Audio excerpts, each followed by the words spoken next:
Alhamdulillah wassalatu wassalamu ala Rasulillah sayyidina wa maulana Muhammad ibn Abdullah wa ala alihi wa sahbihi wa man da'a bi da'watihi wa istanna bi sunnatihi ila yaumi liqa'i rabbih.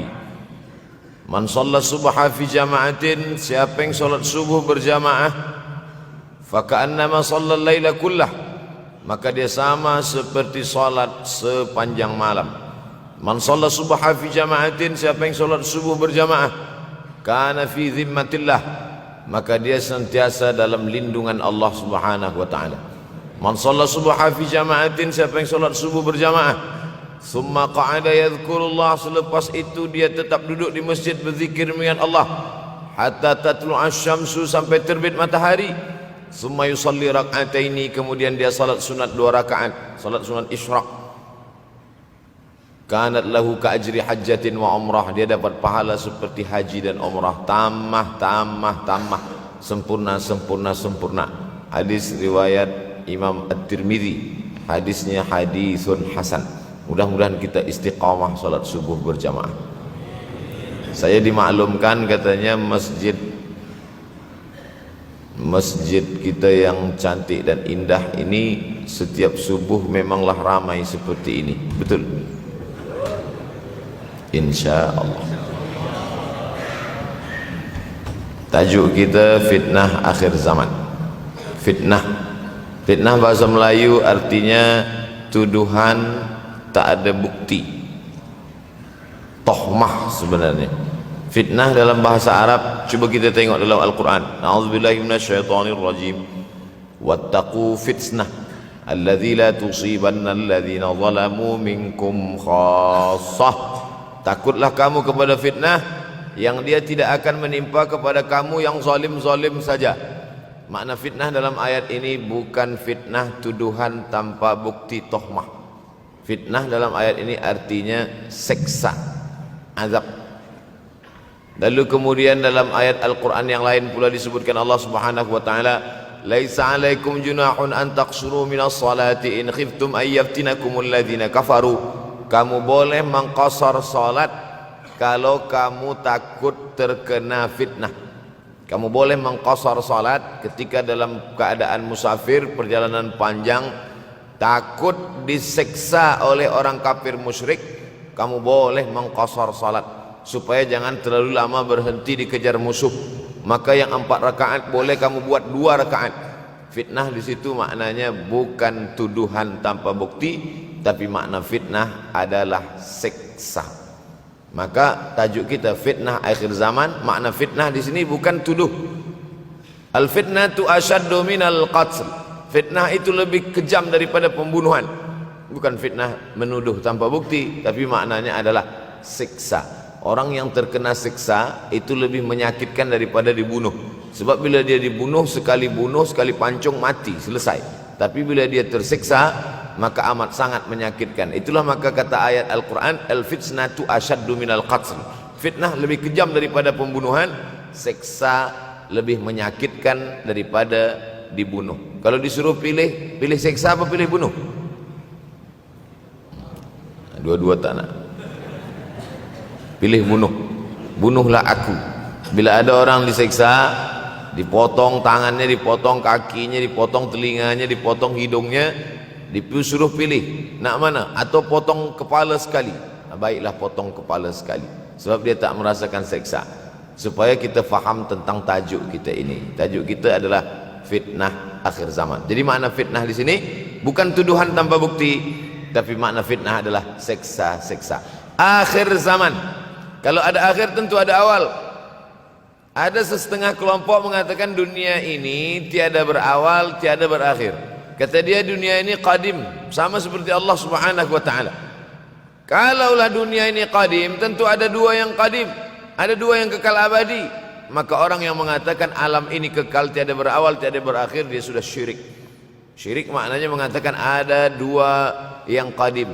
Allah tiada berawal, tiada berakhir. Dunia tiada berawal, tiada berakhir. Siapa yang mengatakan alam ini tiada berawal, tiada berakhir, maka dia syirik. Orang yang syirik maka tidak diterima amalnya. La in asyrakta, kalau engkau syirik la yahbatanna amaluka. Kalau engkau syirik maka seluruh amalmu akan gugur, tak bernilai di hadapan Allah Subhanahu wa taala. Al-yawma uhilla lakumut thayyibat, hari ini dihalalkan bagi kamu yang baik-baik. Wa ta'amul ladzina utul kitaba halal lakum wa ta'amukum halal lahum, sembelihan orang Yahudi, sembelihan orang Nasrani ahli kitab halal bagi kamu. Bila kita pergi ke Europe, misal seumpama kita pergi ke Europe, sampai di sana kita tiada mendapatkan makanan kambing, kerbau, sapi sembelihan orang Islam.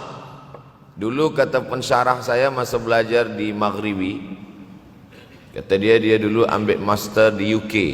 Waktu itu susah nak mendapatkan sembelihan orang Islam, maka dia cari sembelihan orang Yahudi. Ada tulisannya di situ kosher, kosher macam label halal, tapi bukan punya orang Islam, punya orang Yahudi.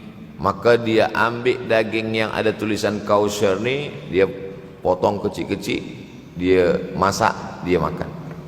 Kami tanya, Syekh, kenapa makan sembelihan orang Yahudi? Sebab dalam Al-Quran dikatakan al-yawma uhilla lakumut thayyibat, hari ini dihalalkan bagi kamu yang baik-baik. Wa ta'amul ladzina utul kitaba halal lakum, sembelihan orang Yahudi dan Nasrani halal bagi kamu. Menurut mazhab Hanafi, Maliki, Syafi'i. Hanafi, Maliki, Syafi'i. Mazhab Syafi'i, Hanafi, Maliki, Hambali. Hanafi, Maliki, Hambali. Sedangkan mazhab Syafi'i tidak. Sebab kata mazhab Syafi'i, mereka kafir. Mereka kafir. Orang kafir tak boleh dimakan sembelihannya. Laqad kafara alladzina qalu innallaha huwal masih ibnu Maryam. Siapa yang mengatakan Al-Masih anak Maryam itu adalah Tuhan, maka dia kafir. Laqad kafara alladzina qalu innallaha salisu salasah. Kafirlah orang yang mengatakan Allah itu tiga dalam satu, satu dalam tiga. Itu dalil mazhab Syafi'i mengatakan, kecuali yang datuk nenek dia dulu yang memang memegang mazhab itu, setelah datang Nabi Muhammad SAW mereka bersyahadat. Tapi mengapa menurut mazhab Hanafi, Maliki dan Hambali sembelihan mereka boleh dimakan? Karena ada tiga persamaan kita dengan Yahudi dan Nasrani. Pertama, sama-sama percaya kepada Allah, walaupun Allah dia berbeza, tapi sama-sama percaya bahwa ada Tuhan, ada Allah. Yang kedua, percaya Allah mengirim Nabi. Yahudi percaya kepada Nabi Musa, Nasrani percaya kepada Nabi Isa. Maknanya Allah mengirim Nabi. Yang ketiga, ini yang menjadi tajuk kita subuh ini, sama-sama percaya bahwa dunia akan berakhir. Yahudi mengatakan dunia akan berakhir, akan kiamat. Nasrani mengatakan dunia pun akan berakhir, hancur, akan kiamat. Bagaimana dengan Islam? Mahwal iman. Apa itu iman wahai Muhammad sallallahu alaihi wasallam? Antu'mina billah, percaya kepada Allah, wa malaikatihi, percaya kepada malaikat, wa kutubihi, percaya kepada kitab-kitab, wa rusulihi, percaya kepada rasul-rasul, wal yaumil akhir, percaya bahwa dunia ini akan berakhir. Wa tu'mina billah, wa tu'mina bil qadri khairihi wa syarrihi, engkau percaya kepada takdir baik dan takdir buruk. 6. Siapa yang tidak percaya kepada rukun iman yang 6, maka dia tidak lagi diakui sebagai umat Muhammad sallallahu alaihi wasallam. Fitnah akhir zaman. Saya nak menjelaskan tajuk kita subuh ini. Fitnah, terjadi banyaknya siksa-siksa. Akhir zaman, di ujung zaman. Menunjukkan dulu ada awal zaman, sekarang ada akhir zaman. Ada awal masa dunia, kita sekarang sudah berada di ujung dunia. Manakala Nabi Muhammad SAW Isra dan Mi'raj, dia melihat dalam perjalanan Isra Mi'raj itu ada seorang perempuan tua yang sedang bersolek. Jadi perempuan tua bersolek ini sudah nampak Nabi sejak masa Isra Mi'raj lagi. Jadi jangan terkejut bila sekarang nampak ada orang tua bersolek. Dah lama dah. Kata Nabi kepada Jibril, apa itu wahai Jibril? Kata Jibril, itulah dunia. Dunia sudah tua, tapi dia tetap juga ingin menampakkan dirinya muda. Dunia ini sudah tua, tak lama lagi akan hancur binasa. Idza sama'um fatarat, langit terbelah. Wa idzal kawakibun tasarat, planet-planet akan hancur berkeping. Wa idzal biharu fujirat, lautan akan meletup naik ke darat, hancur semuanya. Wa idzal quburu bu'athirat, dan kubur akan dibangkitkan. Semua yang ada di dalam tanah ini akan bangkit. Alimat nafsum ma qaddamat wa akharat. Kenapa tanah ini tidak bergulung? Kenapa tanah ini tidak bergoncang? Kenapa kulit tanah ini tetap stabil? Sebab ada pakunya. Seperti kertas yang ditempel di dinding, datang angin kencang. Manakala angin kencang datang, kertas tak bergoyang sebab ada pakunya. Apa paku tanah ini? Surah An-Naba juzuk 30. Wal jibala autada. Kami jadikan bukit-bukit, gunung-gunung sebagai autada, pasaknya. Kalau kita membuat kemah, ada tiang. Tiang ini bergoncang. Bagaimana supaya tiang ini tidak bergoncang? Pasang pasak-pasak di tepi tiang. Pasak dunia ini adalah bukit-bukit. Kalau kita menengok ada bukit, maka sebenarnya sepertiganya saja yang ada di atas. Bukit yang besar di atas itu sepertiga, 2/3 bukit terhunjam tertanam ke dalam tanah. Wal jibala autada. Tapi sampai masanya nanti bukit ini akan tercabut. Wa takunul jibalu kal ihnil manfush. Wa takunul jibal, bukit-bukit kal ihni, seperti bulu kambing. Manfush, bulu kambing yang dihembus angin.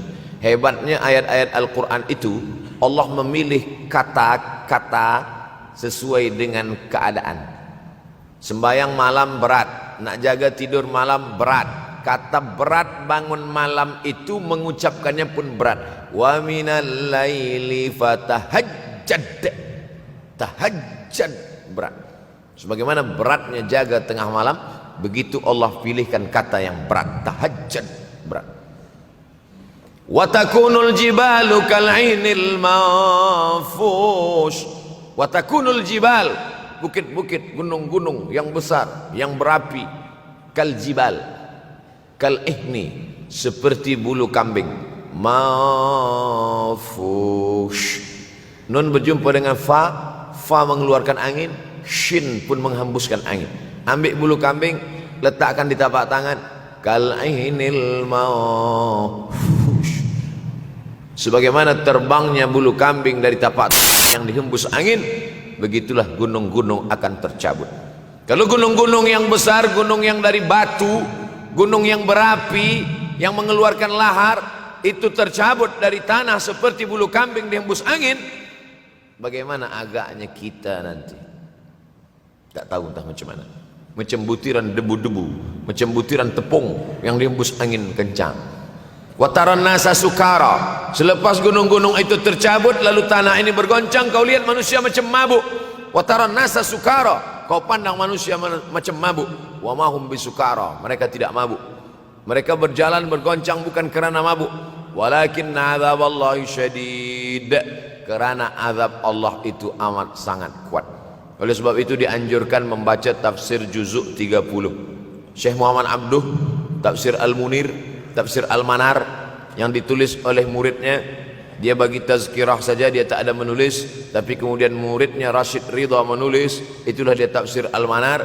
Dia tidak memulai tafsir dari juzuk 1 Al-Baqarah, tapi dia mulakan juzuk 30. Sebab apa? Sebab mengkaji juzuk 30, amma yatasaalun 'anil naba'il 'azim alladhi hum fi mukhtalifun kalla saya'lamun. Bercerita tentang hari kiamat. Orang kalau sudah bercerita tentang hari kiamat, datang rasa takut, datang rasa cemas, datang rasa khawatir, kita akan mati, dunia akan binasa, apa yang akan kita bawa? Selepas dia mengkaji juzuk 30, datanglah semangatnya, khusyuklah dia solat, datang semangatnya beribadah, datang hilang rasa cinta harta, dia akan berwakaf, berinfak, bersedekah. Maka fitnah akhir zaman ini perlu dikaji selalu supaya kita mendatangkan khusyuk dalam hati, takut dalam hati, ridha menerima keputusan Allah Subhanahu wa taala. Fitnah akhir zaman. Hadis yang saya pilih diambil dari kitab Sahih Al-Bukhari. Pendek saja, Sahih Al-Bukhari, tapi sebenarnya judul kitab ini panjang. Al-Jami' As-Sahih Al-Musnad Al-Mukhtasar min umuri Rasulullah SAW wa sunanihi wa ayyami. 7. Disebut dia Al-Jami' kerana dia mencakup 3 aspek: akidah, ibadah, akhlak. Al-Musnad karena hadis-hadisnya bersanad dari Imam Al-Bukhari sampai ke Nabi Muhammad sallallahu alaihi wasallam. Ada silsilah. Al-Mukhtasar karena dia ringkasan 7.275 hadis sahaja. Padahal hadis Nabi banyak, maka dia ringkaskan, dia kecilkan menjadi 7.275 hadis. Min umuri Rasulillah, semua perkara-perkara Rasulullah. Wa sunanihi, kebiasaan-kebiasaan Rasulullah. Wa ayyamih, hari-hari kehidupan Rasulullah SAW. Disebut Sahih Al-Bukhari. Bukhari bukan nama orang, Bukhari nama kampung, Bukhara, Uzbekistan sekarang. Nama dia Muhammad bin Ismail bin Ibrahim bin Al-Mughirah bin Bardizbah Al-Bukhari. Bardizbah datuk dia yang kelima mu'alaf masuk Islam. Majusi, penyembah api, dari Persia, Iran sekarang. Muhammad bin Ismail bin Ibrahim bin Al-Mughirah bin Bardizbah. 16 tahun berkeliling. 16 tahun berkeliling.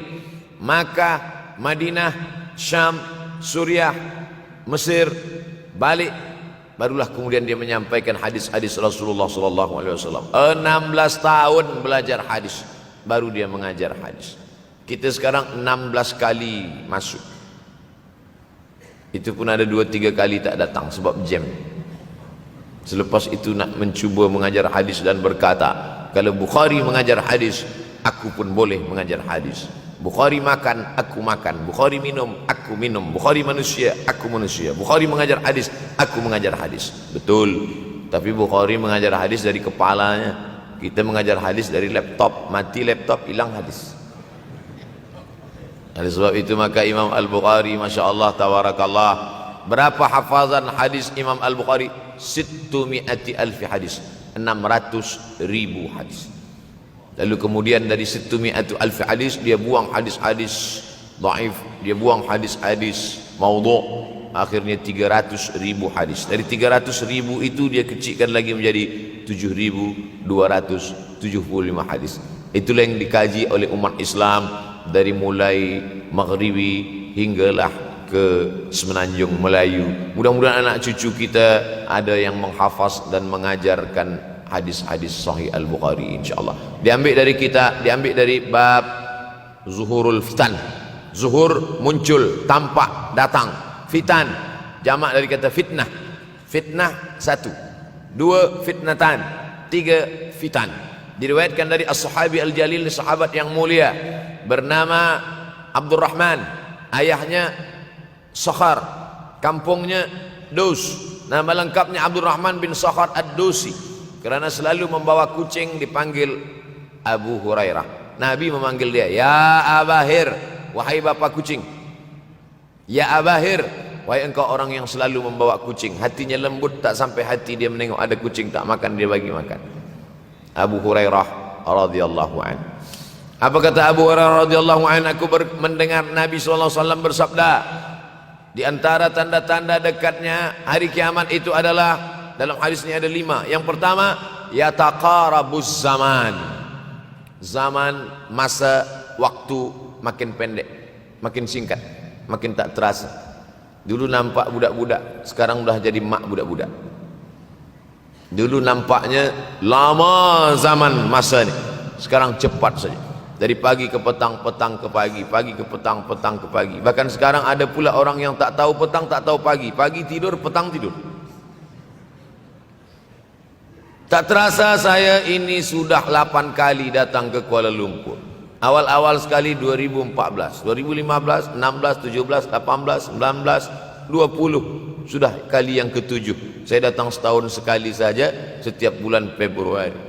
Bulan Februari datang. Rupanya dah yang ke-7 kali. Bulan Februari.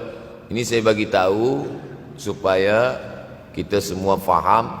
Saya datang bulan Februari, supaya tak datang balik, datang balik, datang balik, datang balik.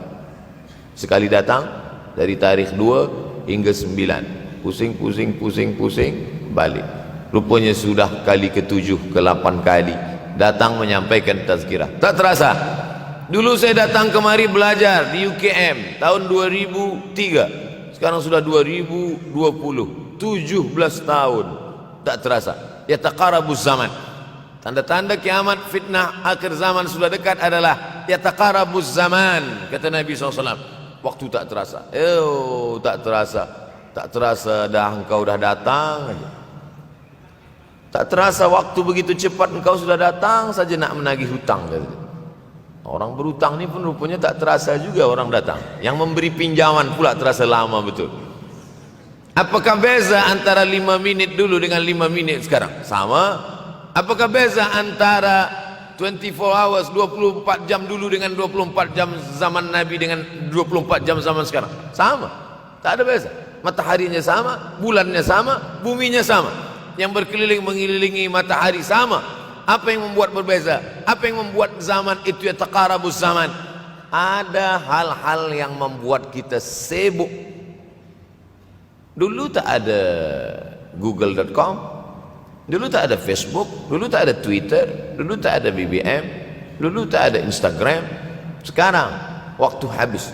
Bila kita tanya orang mana yang lebih lama, 5 minit atau 50 minit, semuanya sepakat mengatakan 50 minit lama, 5 minit kejap. Saya tanya 2 kali, pelajar-pelajar, penuntut-penuntut, mana yang lebih lama, 5 minit atau 50 menit? Semuanya berkata 50 minit lebih lama daripada 5 minit. Lepas tu saya balik, mana yang lebih lama? 5 minit menunggu azan maghrib bulan puasa, 50 minit status FB, Instagram. Oh, lebih lama 5 minit menunggu azan maghrib. 5 minit menunggu azan maghrib bulan puasa macam-macam mati jam. 50 menit hilang waktu tak terasa. Itu menunjukkan hadis Nabi itu, semakin saya baca hadis Nabi, makin kuat keyakinan saya, makin kuat iman saya, makin hilang keraguan saya bahwa yang berbicara ini bukan manusia biasa, tapi dia dapat wahyu dari Allah. Wa ma yantiqu anil hawa in huwa illa wahyun yuha, melainkan wahyu dari Allah Subhanahu wa taala. Yataqarabuz zaman, masa begitu cepat berlalu tak terasa. Sebulan seperti sepekan, sepekan seperti sehari, sehari seperti sesaat. Akhirnya kita pun kehilangan waktu, habis. Saya Ustaz Abdul Samad, memang zaman ni tak terasa, cepat betul. Rasa-rasa kejap dah bulan Ramadan. Tak terasa baru saja Idul Fitri dah masuk pula lagi. Masya Allah, begitu cepatnya masa berlalu. Maka jangan sampai kita, semakin saya baca hadis ni, semakin kuat keyakinan saya bahwa Nabi Muhammad sallallahu alaihi wasallam mendapat wahyu dari Allah Subhanahu wa taala. Semakin kuat keyakinan dan keimanan. Kenapa? Seandainya Nabi berkata zaman nanti di akhir zaman itu semakin cepat, semakin dekat, semakin berlalu tak terasa, tapi kemudian zaman yang kita lalui tak sama seperti yang dikatakan Nabi. Mungkin datang juga keraguan dalam hati, betulkah ini? Tapi ternyata 1441 tahun lampau, 1440 tahun yang lalu Nabi mengatakan, dan hari ini terbukti zaman begitu cepat berlalu. Masya Allah, tabarakallah. Hari inilah ditemukan internet, hari ini datang television, hari ini datang WhatsApp, hari ini datang yang melalaikan kita daripada Allah Subhanahu wa taala. Sehingga waktu datang sembang-sembang, cerita-cerita, tengok ini, update ini, tulis ini, tengok ini, pandang ini, habis waktu berlalu. Padahal waktu inilah yang akan ditanya oleh Allah Subhanahu wa taala. 6 kali Allah bersumpah demi waktu. Terbit fajar, wal fajri wa layalin nashr, masuk waktu subuh. Was subhi idza tanaffas, masuk waktu duha. Wad duha wal laili idza saja, masuk waktu siang. Wan nahari idza tajalla, masuk waktu asar. Wal asri innal insana lafi khusr, masuk waktu malam. 2 kali Allah bersumpah demi waktu malam. Wal laili idza saja wal laili idza yaghsha. Kenapa hadis ini yang Ustaz bahaskan? Kami nak mendengar hadis tentang Dajjal dah lahir atau belum? Dajjal dah hadir. Mana bukti Dajjal dah hadir? Kurma bisan tidak lagi berbuah. Bila kurma bisan tidak berbuah, Dajjal dah nak datang. Kurma bisan sekarang sudah berkurang, tak berbuah. Lalu kemudian apa lagi? Ain Zuhar, mata air dari Ain Zuhar sudah kering, sudah kering. Oleh sebab itu, tapi manakala dulu datang Habib Umar bin Hafiz, saya hadir majelis itu, adalah seorang bertanya, Habib, ya, Imam Mahdi dah lahir atau belum? Saya tengok Habib menjawab, sepertinya dia macam tak suka pertanyaan. Kata dia, kita tak perlu mencari-cari dia dah lahir atau belum, kampung dia di mana, dia lahir di hospital mana, dia tak perlu. Yang perlu kita siapkan adalah iman dan takwa pengetahuan kita, supaya kita jangan sampai terkecoh, supaya kita boleh membezakan mana hak, mana batil, mana betul, mana salah, mana lurus, mana bengkok, mana hitam, mana putih. Sehingga dengan istiqomahnya kita beribadah ini, kita boleh membezakan mana Al-Masih yang original, yang asli, mana Al-Masih Ad-Dajjal. Makanya tadi sebelum salam kita berkata, Allahumma inni a'udzubika min azabi jahannam wa min azabil qabri wa min fitnatil mahya wal mamat wa min syarri fitnatil masihid Dajjal. Membaca, menghafaz 10 ayat di awal surah Al-Kahfi. Siapa yang menghafaz 10 awal ayat, hadis lain mengatakan 10 akhir, 10 awal 10 akhir, elok dua-duanya. Tapi Masya Allah, tabarakallah, anak-anak kita yang pakai jubah, pakai sorban putih ini, daripada tahfiz Quran, mereka tidak hanya menghafaz 10 awal 10 ujung, dari awal sampai ujung dia hafaz, 30 juzuk dia hafaz. Mudah-mudahan anak-anak kita penghafaz Al-Quran. Allahumma ja'al abna'ana wa banatina min huffazil Quran wal hafizan. Jadikan anak-anak kami menjadi para penghafaz Al-Quran, ya Allah, supaya selamat dia daripada fitnah Al-Masih Ad-Dajjal. Tapi saya pilihkan hadis tentang yang 5 ini. Dengan 5 ini kalau kita amalkan, insya Allah Allah akan selamatkan kita dari fitnah akhir zaman ini. Yang pertama, manfaatkan waktu, kerana waktu di akhir zaman ini yataqarabuz zaman, kerana waktu semakin dekat tak terasa hilang berlalu. Maka isilah waktu ini dengan ibadah. Jangan sampai ada waktu yang kosong. Duduk sejenak kosong, berselawat, Allahumma salli ala sayyidina Muhammad wa ala ali sayyidina Muhammad, Allahumma salli ala sayyidina Muhammad wa ala ali sayyidina Muhammad. Sempat-sempatkan ambil wudhu, solat duha walau 2 rakaat.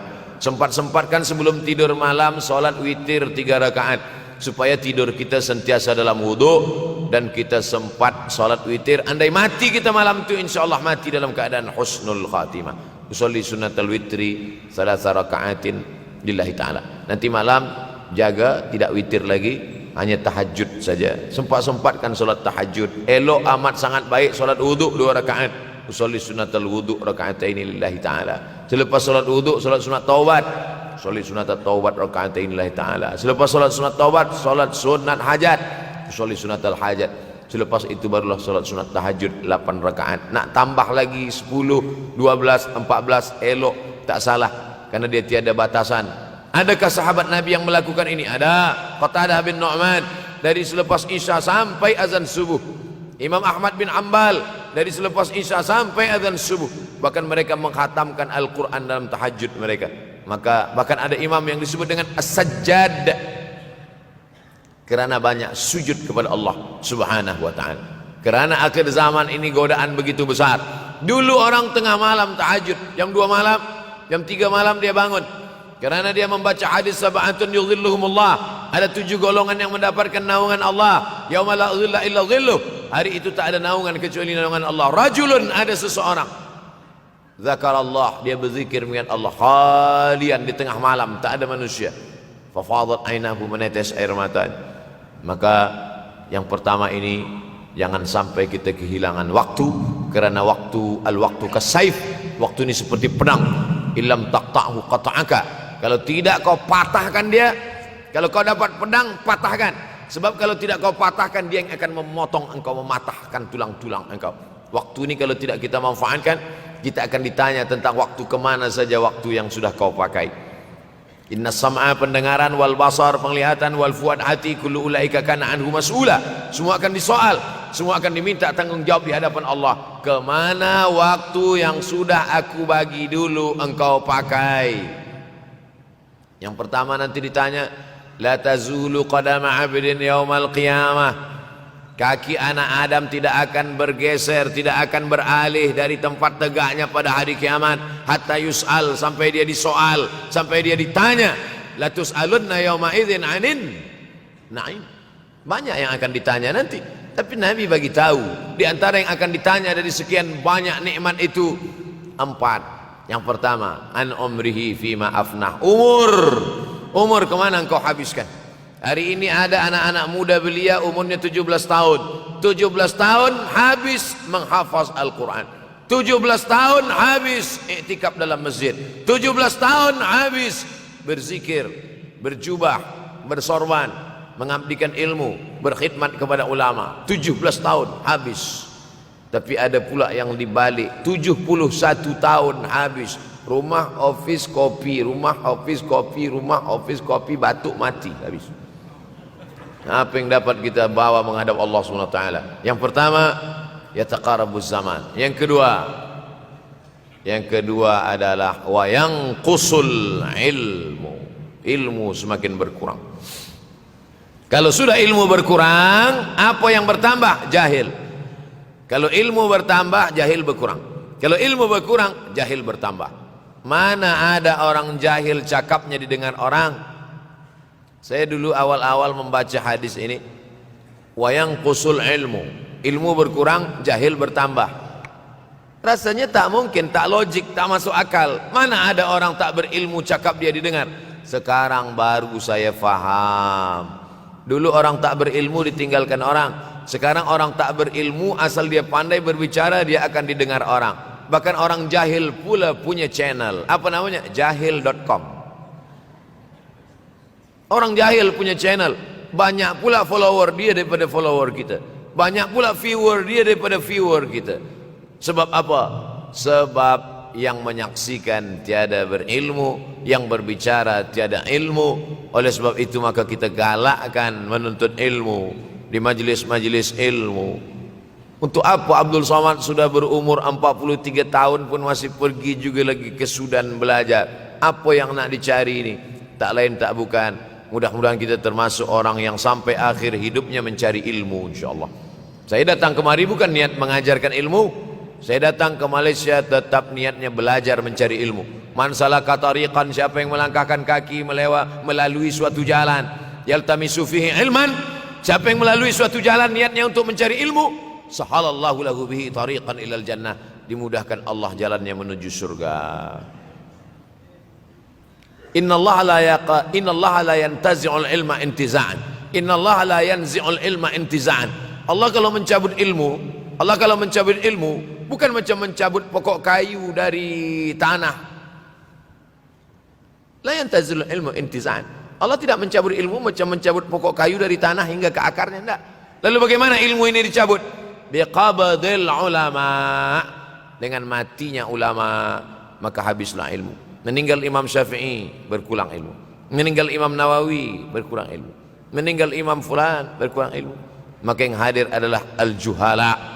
Yang lebih menakutkan lagi adalah al-juhala bithawbil ulama. Orang jahil dengan pakaian ulama. Abdul Somad tidak mengatakan dirinya ulama. Saya selalunya membacakan ayat Quran, membacakan hadis Nabi, menyampaikan fatwa ulama. Tak pernah saya berteramah, bertausiah. Menurut saya, siapa saya? Siapa kita? Syafi'i manusia, saya manusia. Syafi'i boleh berfatwa, saya juga boleh berfatwa. Imam Syafi'i berfatwa Al-Quran 30 juzuk dalam kepala dia.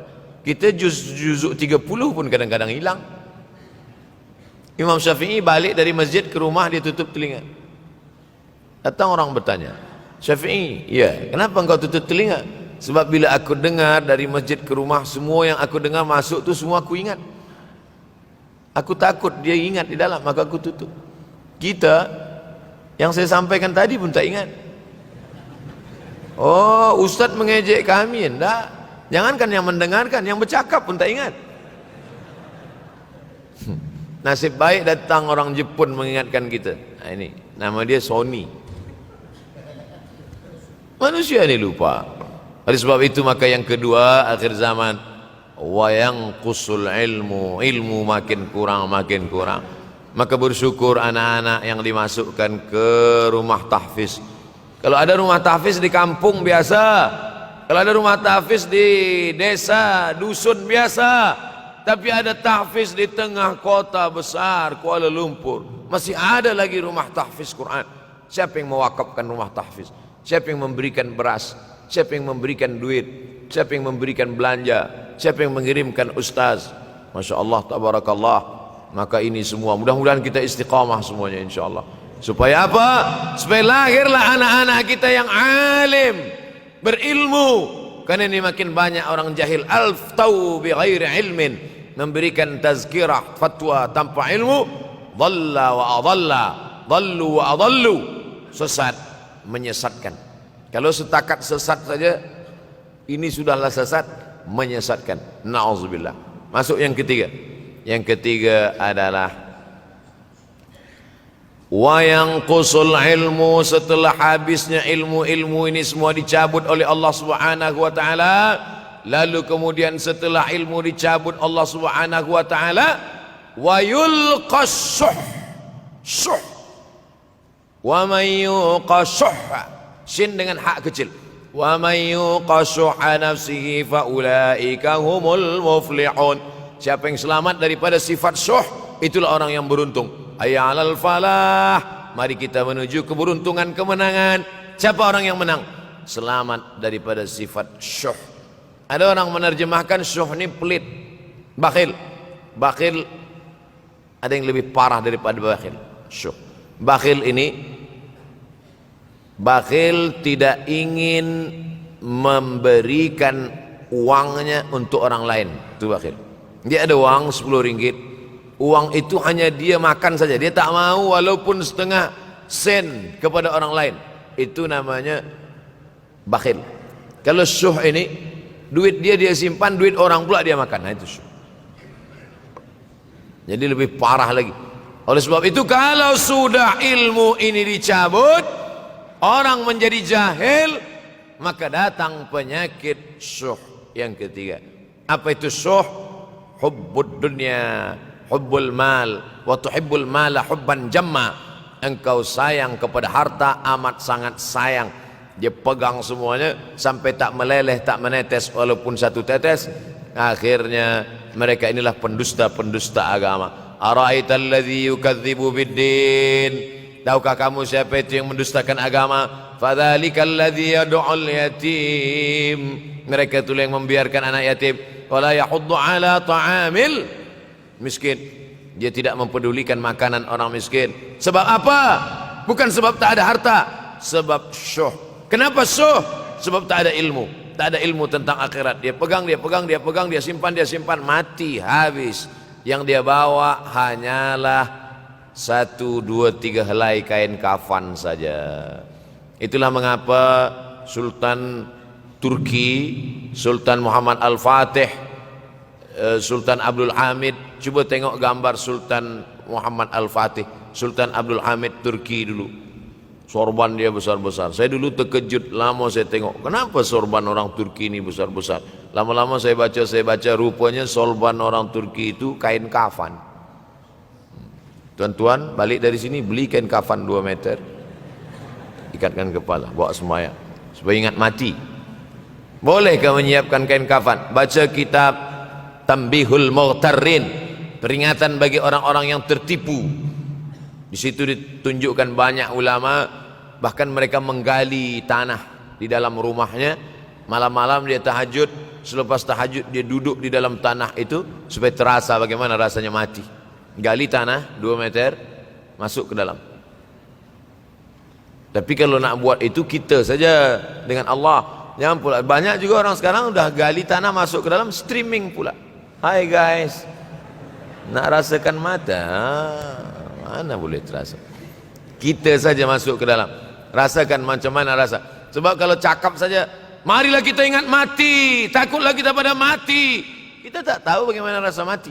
Kalau nak merasakan bagaimana rasa mati, nanti kalau ada orang mati meninggal dunia, masuk kita ke dalam, kita sambut jenazah, kita letakkan, kita duduk, rasakan.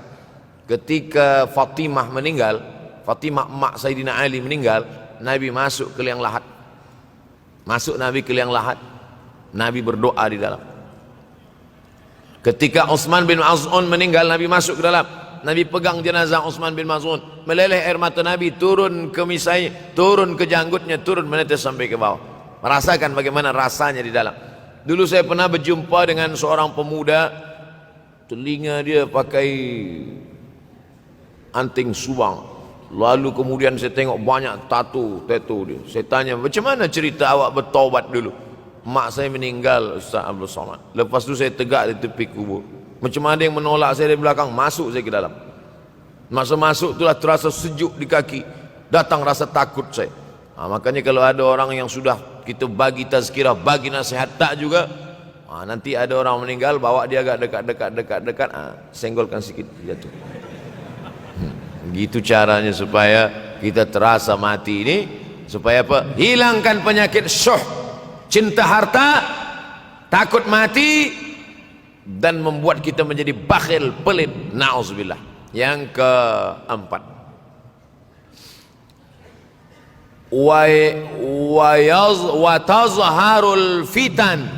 Ini yang terkait dengan tajuk kita yang keempat. Wa tazharul fitan. Banyaklah fitnah, siksa. Dulu masa saya kelas 1 madrasah tahun 1990, berkumpullah kami bersama-sama dengan cikgu mengkaji masalah apa?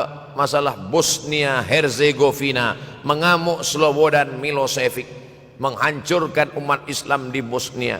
Sampai ada yang meminta fatwa kepada Syekh Yusuf Al-Qardawi, bolehkah perempuan yang perempuan Bosnia yang dirogol tentara Serbia hamil, bolehkah dia menggugurkan anaknya? Kata Syekh Yusuf Qardawi, tak boleh. Maka dia biarkan saja anak itu lahir dan dia tidak dianggap berdosa karena ini sudah takdir Allah SWT. Bagaimana mereka dibunuh? Maka makin banyaklah selepas Bosnia datang pula yang terjadi di Rohingya, di Uighur. Umat Islam berkumpullah presiden-presiden negeri Islam di Kuala Lumpur. Erdogan datang, kumpul semuanya membahas bagaimana nak menolong Muslim Uighur. Rupanya umat Islam pun tak sanggup nak menolong. Apa yang boleh dilakukan di Uighur? Berdoalah umat Islam. Rupanya Allah kalau mau menolong mudah saja. Mudah saja Allah menolong. Tidak datang rudal skat, tidak datang tentera, tidak datang senjata, cukup datang corona, selesai. Allah Subhanahu wa taala, wa makaru wa makarallah. Mereka membuat tipu daya, Allah balas dengan tipu daya yang lain. In tansurullah, kalau kau tolong, ittaqu da'watal mazlum, takutlah kamu terhadap doa orang-orang yang teraniaya. Fa innahu laisa bainahu wa bainallahi hijab, karena di antara dia dengan Allah tak ada hijab sama sekali. Wa yakthurul wa tazharul fitan, banyaklah fitnah. Yang terakhir, yang kelima, wa yakthurul haraj. Wa yakthurul haraj, banyak terjadi haraj, kata Nabi. Sahabat pun bertanya, ya Rasulullah, wa mal haraj? Apa haraj itu ya Rasulullah? Kata Nabi SAW, al haraj al qatlu. Nanti di akhir zaman itu akan banyak pembunuhan. Dulu pun banyak juga pembunuhan, tapi tak banyak sekarang. Pembunuhan di Palestina sampai sekarang tak berakhir. Pembunuhan Rohingya tak berakhir. Pembunuhan di Uighur, pembunuhan. Dulu imam-imam masjid, imam salat tarawih dulu di Masjidil Haram, Allahumma ansuril Islam wal muslimina fi Palestin. Dulu satu aja. Selepas itu bertambah, Allahumma ansuril Islam wal muslimina fi Palestin wa Suriah. Selepas itu bertambah lagi, Allahumma ansuril Islam wal muslimina fi Palestin wa Suriah wal Yaman. Selepas itu bertambah, wa Uighur, wa akhirnya wa fi kulli makan. Semakin bertambah. Oleh sebab itu maka ini di antara fitnah akhir zaman. Man lam yahtam bi amril muslimin falaysa minhum. Selepas kita kaji hadis ini, apa tujuan kita? Tujuan kita semakin menguatkan keyakinan, banyak-banyak beribadah, nasihatkan anak menantu, sahabat, jiran, tetangga supaya semakin istiqamah menjalankan syariat, rajin-rajin solat berjamaah, banyak-banyak berzikir, khatamkan Al-Quran, banyak-banyak berinfak, banyak-banyak bersedekah. Andai mati kita, insyaallah mati dalam keadaan husnul khatimah. Saya dimaklumkan bagi tazkirah 40 menit saja. Tadi saya mulai pukul 7 kurang 10, sekarang sudah 7.32. Corruption 2 menit. Ustaz, ada seorang pakcik datang kepada saya. Dia suruh saya simpan duit dia. Alhamdulillah. Dia cakap nanti ada masa dia datang ambil. Tapi sampai sekarang sudah 1 tahun Pak Cik itu tak sampai duit dia banyak. Yang saya nak tanya, bagaimana saya nak pulangkan duit dia sementara saya tak tahu nama dia dan dia ahli keluarga dia di mana. Akan datang, mana tahu datang lagi Pak Cik macam ni juga. Mana tahu macam ini, bukan dia, tapi macam ini datang, tanyalah nama dia, nombor telefon, IC anak dia. Tapi rasa-rasanya saya dah 43 tahun belum jumpa dengan Pak Cik macam ni lagi. Unik ni Pak Cik. Sebab apa? Ini terkait dengan masalah harta. Wadi'ah. Wadi'ah adalah barang yang kita titipkan, yang kita wasiatkan, yang kita pesankan. Banyak orang masalah harta ini susah. Menguji emas dengan api, menguji manusia dengan harta, dengan uang. Disitulah baru nampak mana kawan, mana lawan kalau sudah terkait dengan benda, dengan materi, dengan harta, dengan duit, dengan uang. Oleh sebab itu maka tulis, ini barang dah jadi dah. Lalu bagaimana? Kita tak tahu dia di mana. Maka cari ahli warisnya. Ahli waris tak jumpa juga, balikkan kepada masalih ammah. Masalih ammah maknanya yang dipakai umat Islam secara umum. Masjid, hospital, anak yatim, usia emas, fakir miskin, bagikan kepada mereka. Bila kita ada pinjam uang orang, selepas 10-15 tahun kita nak bayar, kita tak tahu dia di mana. Anak cucunya pun sudah tak ada. Awak dah cari dia? Sudah Ustaz.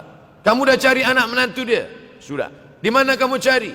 Di Google. Mana dapat? Carilah ke kampung dia. Tak dapat juga, maka diberikan kepada masalih ammah. Masalih ammah, kepentingan orang banyak.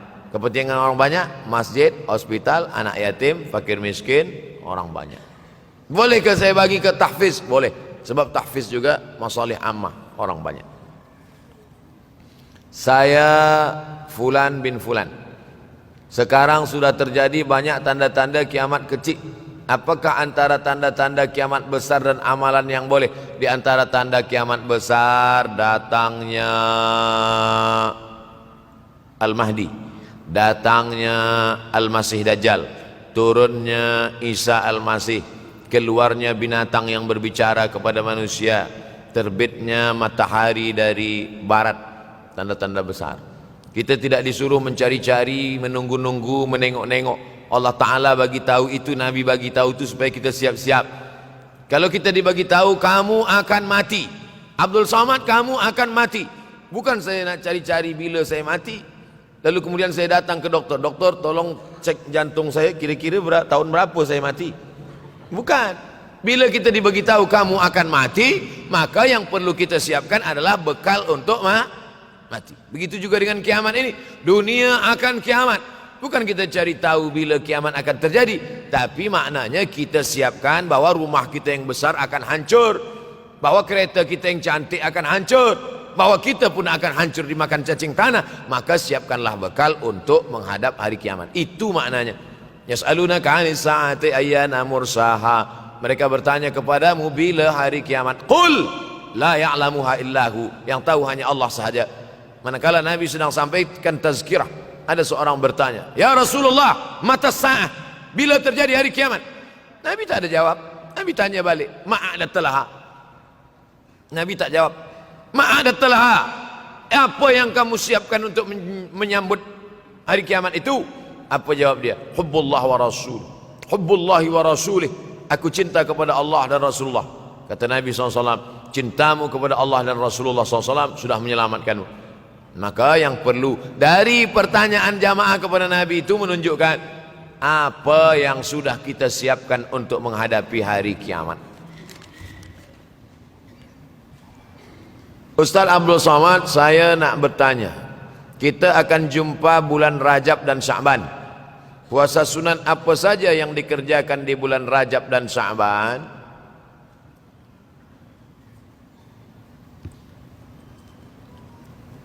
Dalam hadis dikatakan salasun mutawaliyatun Inna iddatash syuhuri 'indallahi 12 syahran fi kitabillah. Jumlah bulan ada 12, minha arba'atun hurum. Syukran, jazakallahu khairan, ahsanallahu ilaikum. Minha arba'atun hurum, ada 4 bulan haram.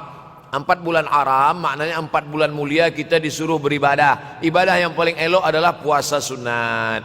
Apa 4 bulan haram itu? Salasun mutawaliyatun, 3 bulan berterusan, 3 bulan. Muharram, Zulqa'dah, Zulhijjah, Muharram. Wa baina Jumada wa Sya'ban, ada 1 bulan bersendirian. Dia terletak antara bulan Jumada dan Sya'ban. Itulah dia bulan Rajab. Jadi nanti kalau ada orang banyak berpuasa bulan Rajab, apa dalil awak puasa bulan Rajab? Karena bulan haram. Bulan haram bulan mulia. Di bulan mulia paling bagus beramal yang mulia. Apa amal yang mulia? Puasa sunat. Bulan Sya'ban, Nabi paling banyak puasa selepas Ramadan adalah Sya'ban. Jadi kalau kita buat yang paling tinggi adalah Ramadan. Di bawah Ramadan, Sya'ban. Di bawah Sya'ban, bulan haram. Paling tinggi Ramadan. Di bawah Ramadan, Sya'ban. Di bawah Sya'ban, itulah dia bulan haram. Muharram, Zulqa'dah, Zulhijjah, Rajab. Nah, inilah puasa-puasa sunat. Sampai-sampai puasa bulan Sya'ban itu, apa kata Aisyah radhiyallahu anha? Karena Rasulullah SAW yasumu Sya'ban kullahu. Nabi pernah melaksanakan puasa bulan Sya'ban itu kullahu. Tapi bukan tiap-tiap tahun. Bukan maknanya tiap tahun Nabi bulan puasa Sya'ban itu full 1 bulan. Tidak. Makna kullahu mu'azamahu, sebagian besarnya. Makna kullahu, pernah 1 bulan Sya'ban dia puasa full, tapi tidak tiap tahun. Oleh sebab itu banyak-banyak puasa sunat ini elok. Banyak sekarang orang puasa tapi bukan lillahi ta'ala. Puasa nawaitu shauma ghadin, diet. Niatnya takkan Allah. Berniat puasa karena Allah, dietnya dapat. Berniat diet, Allah tak dapat. Oleh sebab itu maka luruskan niat. Innamal a'malu binniat. Apa doa untuk lembutkan hati seorang lelaki yang kita sayangi? Salat sunat hajat. Usolli sunnatal hajat. Hajatnya apa? Dalam hati. Jangan cakapkan di situ. Usolli sunnatal hajat, nak lembutkan hati si fulan. Sembayangnya di masjid pula. Dengar kawan sebelah. Siapa kata dia? Dalam hati.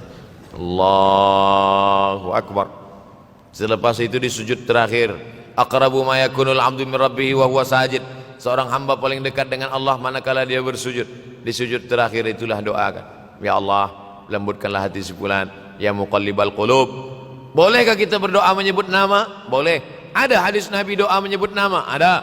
Allahumma a'izzal Islam bi Umarain. Ya Allah, kuatkan Islam ini dengan 2 Umar. Umar bin Khattab dan Umar bin Hisham. Boleh. Nabi ada menyebut nama. Oleh sebab itu maka doa. Pertama dengan solat hajat. Yang kedua dengan membaca Yasin. Kata Imam Ibn Katsir, la tuqra'u fi amrin asirin illa yassarahu Allah. Kalau dibacakan pada perkara yang susah, maka Allah mudahkan. Yasin dibacakan pada perkara yang susah, Allah mudahkan. Ada orang yang susah mati, dibacakan Yasin, cepat dia mati. Yassarahu Allah, dimudahkan Allah Subhanahu wa taala. Maka dibacakan dia.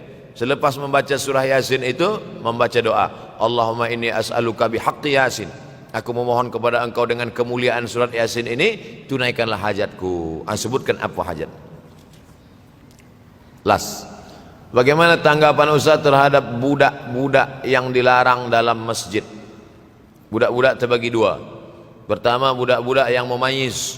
Yang kedua budak-budak yang sabi, belum sampai memayyiz. Memayyiz belum akil balik, tapi boleh membezakan mana baik, mana buruk, mana makanan, mana kotoran.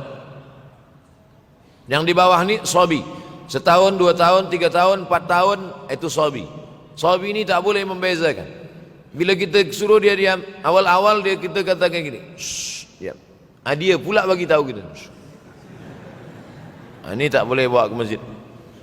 Adapun yang sudah memayyiz 5, 6, 7, 8, 9, 10, ini dibawa ke masjid. Budak-budak kecil dibuatkan sopnya di belakang. Begitu dalam fatwa Syekh Atiyah Saqar dalam fatwa Al-Azhar. Lelaki khairus sufufir rijal, sebaik-baik saf lelaki di depan. Selepas itu budak kecil di belakang, baru perempuan.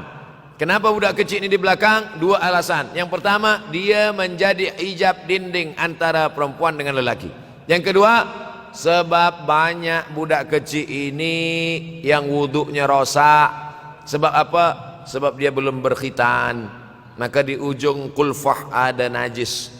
Maka kalau dia diletakkan di saf, dia boleh memutus saf. Kenapa masa di Makkah tu banyak budak-budak kecil salat di samping ayahnya?